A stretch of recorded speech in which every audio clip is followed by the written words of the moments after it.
విరూపాక్ష గుహ నివాసం. విరూపాక్ష గుహ ఓంకార ఆకారంలో ఉంటుంది. ఈ గుహలో స్వామి దాదాపు 17 సంవత్సరాలు గడిపారు. ఇక్కడ నుండే భగవాన్ దేశ విదేశాల నుండి భక్తులను ఆకర్షించారు. భగవాన్ని సందర్శించిన వారిలో మొదటివారు శివప్రకాష్ పిళ్ళై 1875 నుంచి 1948, ఫిలాసఫీ పట్ట భద్రుడు. రెవెన్యూ శాఖలో పని చేసేవారు.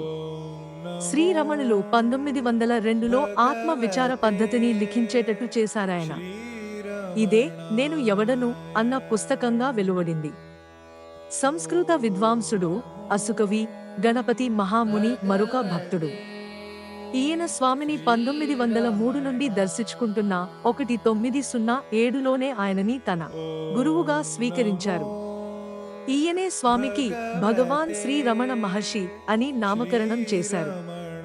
గణపతి మహాముని, ఆయన శిష్యులు మహర్షిని అడిగిన ప్రశ్నలన్నింటినీ కలిపి రమణ గీత అనే గ్రంథంగా రూపొందించారు. 1911లో స్వామి ప్రభావంలోకి వచ్చిన మొదటి విదేశీయుడు ఎఫ్.హెచ్. హంఫ్రీస్ లోకానికి తానెట్లా ఉపయుక్తం కాగలడో తెలుపమని శ్రీరమణులని అడిగినప్పుడు, నీకు నువ్వు ముందు సహాయపడు, అది లోకానికి సహాయపడినట్లే.